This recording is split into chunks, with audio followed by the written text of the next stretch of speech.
Surprisingly, it's not your neck. Ish. Your neck has something to do with it, but it is not your neck exclusively. Because a lot of times, and I'll try to give you as much detail as I can.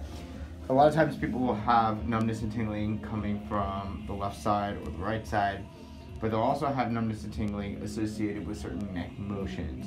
You did not have any numbness and tingling associated with neck motions. You had them with shoulder or scapular movement, as well as thoracic, or elevation of the shoulder girdle, I should say.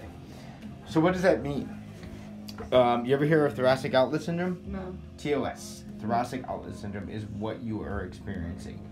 When people have one side greater than another, you immediately start thinking, okay, there's probably some sort of compression to a nerve. You have numbness, you have tingling, you have burning, all that other stuff. Yeah. So then I'm like, okay, now you're starting to get it on the left side. What the heck is happening? And when somebody gets symptoms on one side and the other, you think bilaterally, which means you start thinking centrally located. What's happening at the neck? Your neck posture obviously needs to be fixed a little bit, but what attaches to the neck is all the shoulder girdle muscles. Every single time I traction your shoulder down, I pulled it up. By the way, in true cervical radiculopathy, which is like nerve impingement coming from the neck, doing this actually provides slack into the brachial plexus, but actually makes it better. Mm-hmm. So this is called Picote's reverse. Symptoms get worse. Okay. So that's how you remember that. So what happens is what I did is I pulled down on the nerve, and you felt a little bit of discomfort, even this area. Mm-hmm. When I felt for your faint, awesome pulse, and then I brought it up to here, and your numbness came on. The pulse goes away, which tells us the pec major, pec minor, including this area, is probably getting impinged. That's going over it, and that's thoracic outlet syndrome.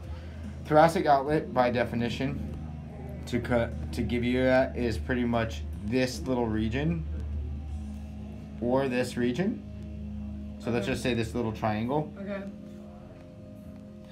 is pinching the cords of the nerves, which is causing the numbness and tingling. Every test I did with you with thoracic outlet was positive. Some of the neck stuff was uncomfortable, but it never triggered anything. So that tells me significantly that you're having thoracic outlet. The good news really is the treatment's fairly the same. The exercise that you do at home are just different.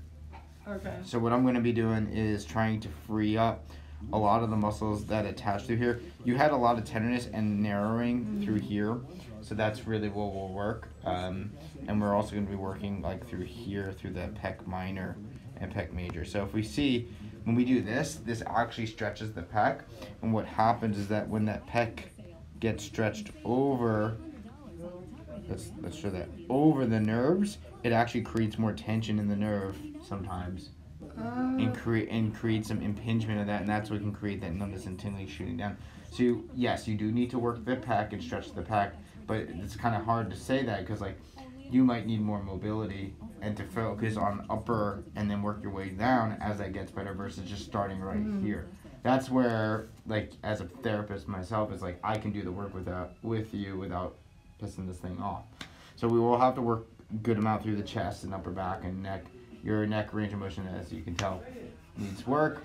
You're taller, so your posture is going to be naturally a little bit forward, but that's okay. And this is why overhead activities suck for you. Okay, wow. Does that make sense to you? And why? So I think this is starting to be on the other side. To be the same thing on the other side, just not as severe. So we'll just take care of both. Okay. Do you got any questions for me? No. So don't stretch like this, on the wall, because I do that to And does that create numbness? Yeah. Yes. But I'm just anything that triggers symptoms, we're not going to do right now, right? Okay. On our own, will be things that I can give you that will help you help yourself, but you're going to be doing some strength training to open up the chest by doing what we call a reciprocal inhibition. Okay. A reciprocal inhibition is a fancy word for saying contract for the opposite side. So if you're contracting your bicep, you're stretching the tricep.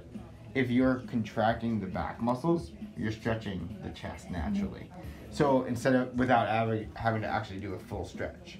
So what we're gonna do is we're gonna give you a crap ton of upper back exercises that will help with your scapular stabilizing muscles, Okay. so that when you get into the stretch position, it's actually more comfortable without Okay. triggering the symptoms. And then in the meantime, I'm gonna work the chest, shoulder, stuff like that. Okay. Got it? Okay. Does that make sense to you? Yeah.